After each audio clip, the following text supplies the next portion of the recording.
High school girls hockey. Andover hosting Champlain Park, Coon Rapids.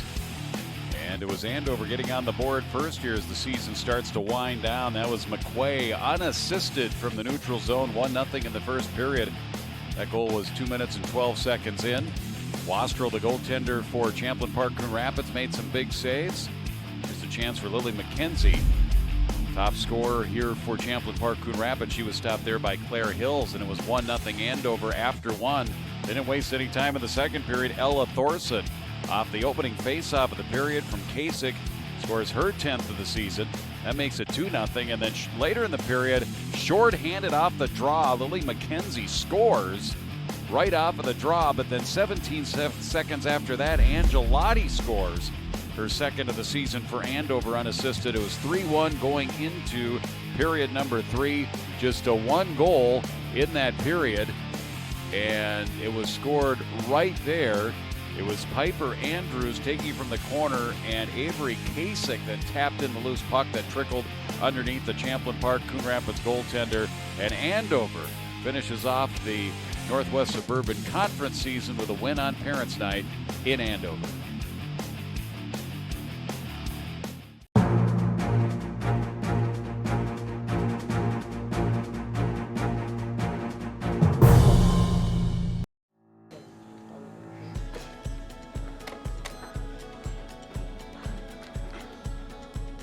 I started playing against my brothers, and I thought it was really fun. So then we didn't have this at the middle school. So my brother told me it was a thing, so I'm like, I'll try it out. And then it was really fun, so I started going into it and learning more about chess. Friday's chess tournaments that are like against other schools. There's like Saturday chess tournaments, sometimes at like either here or like the YMCA over there. And there's just like school tournaments sometimes on Saturdays as well. And then there's this every year. The main thing that probably got me sticking with it was definitely my friends. Because a lot of my buddies all played chess, and they had been, and that was my freshman year, was when COVID happened. So we kind of started all out playing as a group, just with each other. And then eventually we all ended up joining the chess team here at the school, and we've kind of stuck with it ever since. Like the main people, because I haven't been doing too much chess this year, like chess club, because I've been doing PSEO at the U of M. But like, especially 10th and 11th grade, like it was just me and my friends in chess club, and it was super fun. It was definitely like a good like community. If you mess up in football, everybody notices it. But if you mess up in chess, you kind of just stay the way you are and hope they don't notice it, because you can get away with some stuff. I like to pick stuff up that other people do. So like if they have a strategy, like put their knight in the middle of the board, I like to copy that. So I pick up what other people do.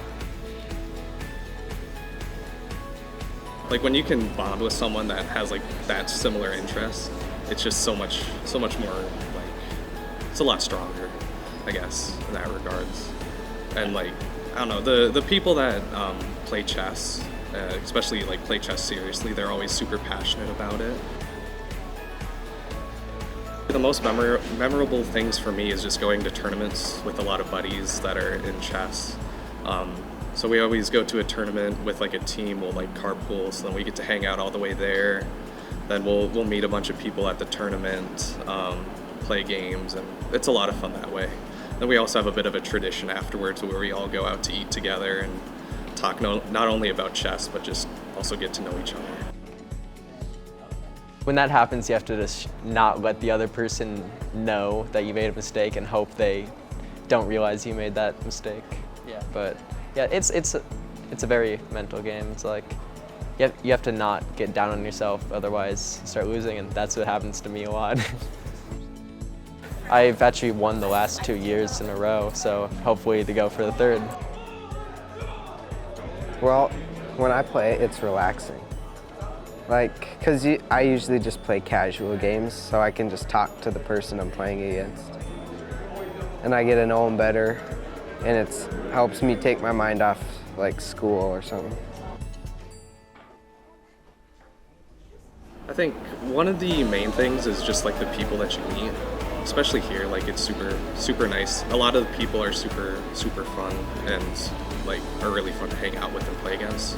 And I also like just the strategy of playing, because like the better you get, the more like you can find series of moves. And a lot of times like it can go from like 1 to 2 moves is where the series starts, where you can get all the way up to like 10 moves, and it forces your opponent to fall into like your traps and stuff. And they like overlook some simple attack and you can just completely destroy your opponent. And that's the part I think is the most fun, is that like sometimes you can be playing for upwards of like 2 hours and it's just like grueling, boring chess. But it's like those last 10 minutes and last few moves are the fun bit, because your whole plan that you've been building up for so long is coming into action, and it's beautiful in a way.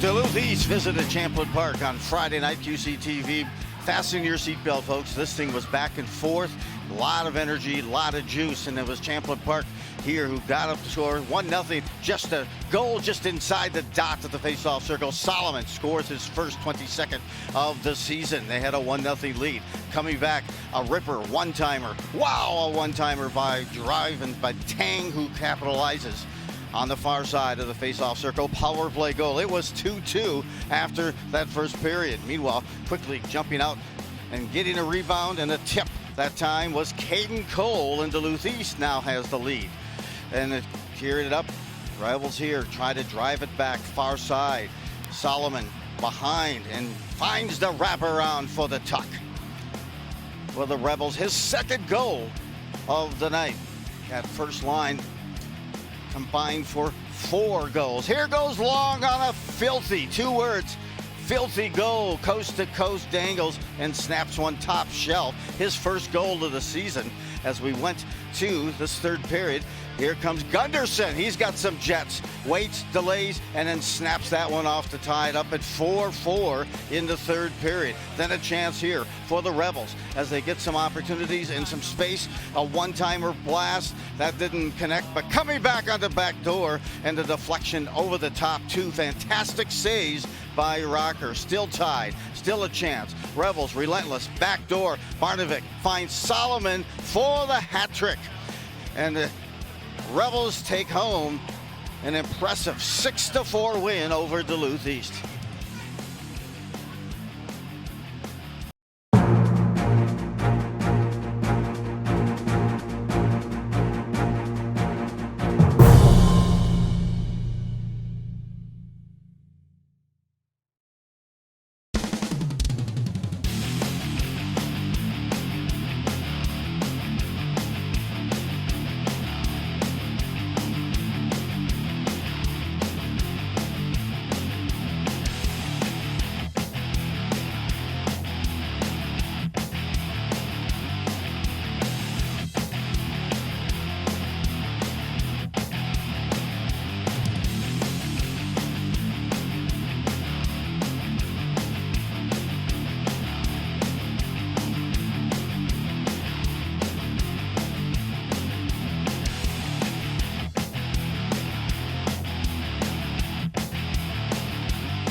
We just got back from like our annual Fargo trip where we go up to West Fargo, compete there at a big conference meet, or not a conference meet, but just like a big, there's a lot of schools there, and it's a very, very fun meet for the entire team. So that's kind of like my halfway checkpoint usually throughout the season, so yeah. Yeah, I'd say we're doing pretty good. I mean, we've only lost like 1 or 2 meets, so we're on the right track right now.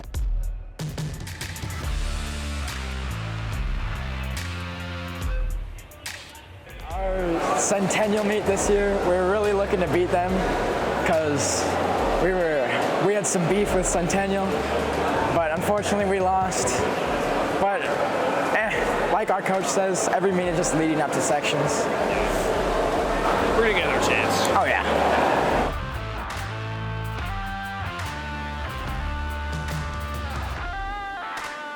Definitely one of the better most memorable experiences I've ever had on this team has been, you know, going up to do that Fargo trip. So it's great. We always do a fundraiser to, you know, make sure that we can get kids up there every year. So it's definitely like the highlight of the season for a lot of people.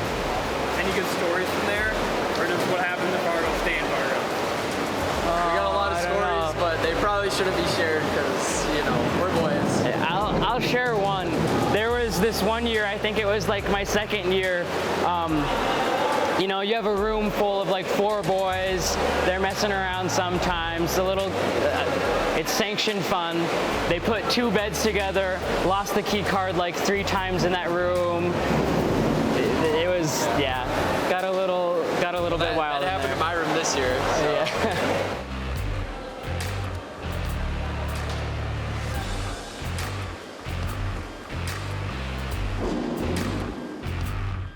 I feel like a lot of the swimmers are all very respectful of each other and we're all very supportive. My head always ends up hurting because I scream too much because meets are very long. I just enjoy it. You got anything to add to that? Yeah, like there's a lot of the meets where at the end of the day your throat is just sore from screaming like, yeah, go! and like he said, swimming it's a lot of a group sport, but at the same time it's an individual sport, so you're trying to sort of self-improvement, but in the way that helps the team the best. I can't really smell in here anymore. Yeah. It's just a familiar smell. I always smell like chlorine, and I'm always itchy and dry. I hear from a lot of people it like really burns their eyes when they're at a meet for too long. Oh yeah.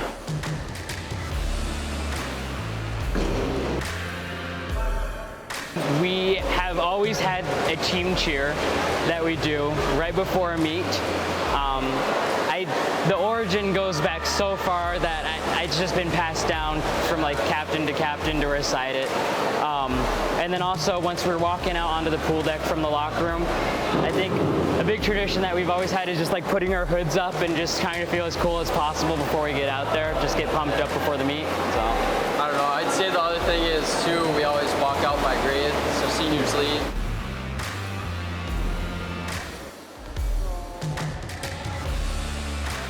I think it makes a lot of sense. I think definitely like going through all 6 years of being on this team, like I've always had people to look up to, role models who have like taught me different like little tips and tricks of swimming and like passed down their traditions that they've always done on this team. Because this team has always felt like a very, very close-knit family. It's not something that I've really seen from any other sports team in the sense that we all have fun. We're all like, we take swimming seriously, but we allow ourselves to just like bond very, very closely in a way that I think is really unique here. But I have always I've always looked forward to this moment, like as my last year, and especially as captain, where I'm able to like share that with younger swimmers and make sure that they have a similar experience and that they're able to pass on those traditions as well. Yeah, I mean, like Dylan said, because we're seniors now, we really want to, you know, kind of prove to everybody and to ourselves, like, I was here, I did these things, and you know, I got it done.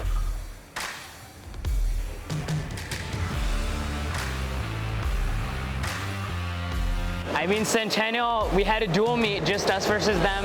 They were able to take that meet. When we went to Fargo, they were there too. We ended up coming ahead in that meet, so have a little win under our belt. Anoka would usually be our rival, but we're not facing them this year, so they get spared a year, so. Yeah, I mean, for me, I would say Anoka is probably my biggest rival just because it's Southern A town. Yeah. I play them 3 different times, 3 different sports, so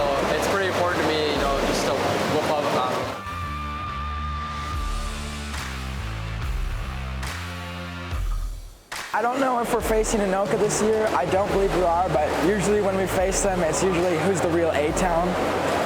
It's usually back and forth between us.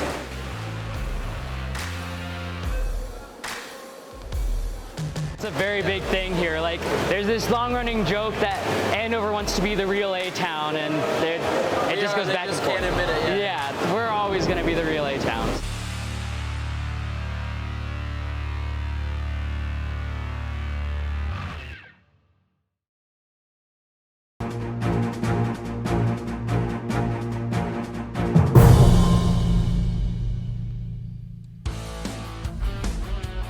Basketball action at Anoka. We started this one off with a halftime ceremony honoring the 1,000-point scorers in Anoka Tornado history, but on the floor. Force-like defense was the story tonight. There's a block, Maddie Jurdy taking one away from Evan Eppinger. And then on the back end, put back there by Kendall Damon. Force Lake out to an early lead. Here's a steal by Drew Peterson for the Tornadoes, trying to cut into that lead. She lays it up and in and cuts the lead down to 2. Force Lake would not go away. Here's Jurdy in on the miss. Coming the other way, Eppinger finds Peterson. She hits that one after the first period, or after the first half. The score was 25-21 in favor of the Rangers. Anoka looking to come out and take the lead in the second half as the higher seed, higher ranked team in Section 7 4A. The Rangers had something to say about that. Haley DeRue comes up with a big second half, 10 points in the second half. Lydia Lockinen gets the late feed on the trailer and gets the and one. She made it a 3-point play, but ultimately tonight was all about Forest Lake, and Cassidy Pitzel hits the 3. She's got 19 on the night. The Rangers take it to the Tornadoes tonight by a score of 61-46. The Rangers improve to 11-10. The Tornadoes fall to 13-8, and will get back at action against Elk River later this week.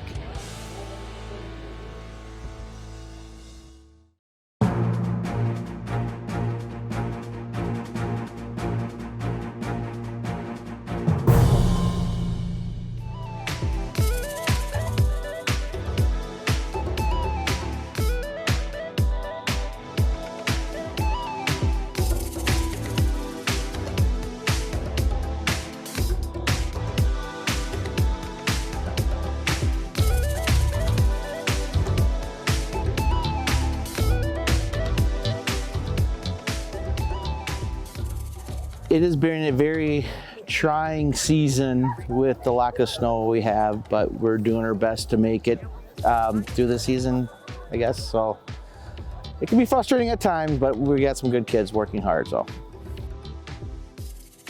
it's been really dealing with the weather, the temperatures, and how we can get on trails that do make their own snow. So when we can get on snow, it's really good. But aside from that, it's just been an ongoing season in limbo.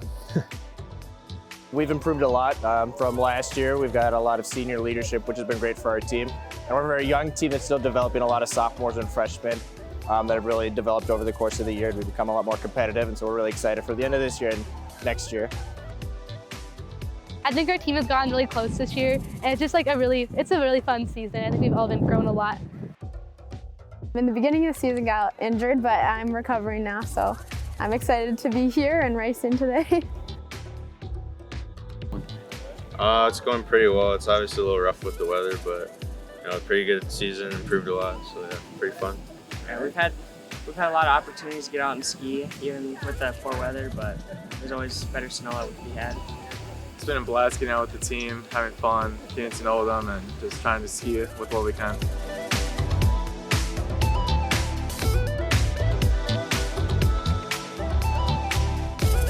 My personal goal, I really hope that my team makes it to state this year, so I'm going for that. And if we don't do that, I just hope I have fun, and I'm going to give it my best. Last year I had a really rough sections race, so go out there and try my best, maybe get top 30, 40, and have fun for the rest of my senior year. Get as high a placement as I can in the races, and honestly just have fun times. My last year skiing, so yeah. I definitely want to make it to state because I barely missed it last year, so I think it's definitely possible to do it this year. I want to get top 10 in a race, all conference, and just race as fast as I can.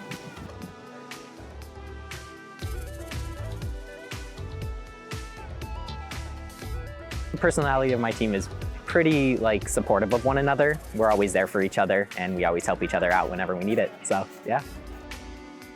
I think we're just a pretty fun team. Everyone's pretty relaxed, and people put the work in at practice and have fun at races. So, yeah, I believe that's pretty much the personality. Yeah, I think everyone's just out here to have fun. There's some people here that just only want to place, and some who don't care about their placing, but everyone just seems to want to have fun. I think it's a young team with a lot of great people that have fun, and we all enjoy each other and just have a good time.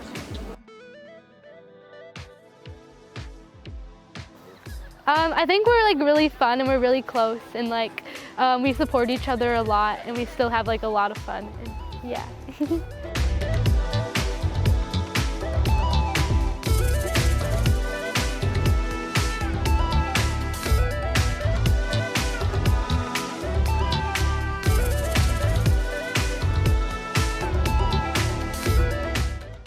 Top of the crease.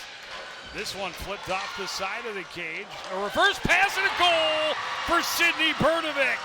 Boy, that was a beautiful pass from McKenzie to Bernovic, and Gilbert was down. And Rogers is winning a lot of puck battles here, really battling. McKenzie able to force her way through traffic and then poked off her stick. Bishop gets it ahead. Ochterkirk gets some room. She gets the corner and scores. Yep, huge see goal. that coming. Birds could somehow put a puck in the back of the net. Chance for McKenzie. Up front, Bernovic, her second of the game, right off a face-off win. Back out to the point. Bailey shoots through traffic. Rebound is loose. Bailey, another chance. This one's in, and we're tied at 2. Again, you give up those rebounds, Jerry, and it's going to hurt you. Bowden is tied up, recovered in the corner by Lauer. Barnacle spins and scores. It took a weird angle off of Bishop, I'm Rosso. sorry. McKenzie right across the top of the crease. Alphin walking in. Her shot out front, jammed and a goal. Wow. And we're tied again. Wow. Zahalka jumps into the play, leaves it off for Semling, and shot, she scores! Wow, Kinneberg never saw that one. No, she ripped that one. She has a hard shot. Through the traffic, ripped into it the right. netting, and the Bluebirds live to fight another day. Yeah, well.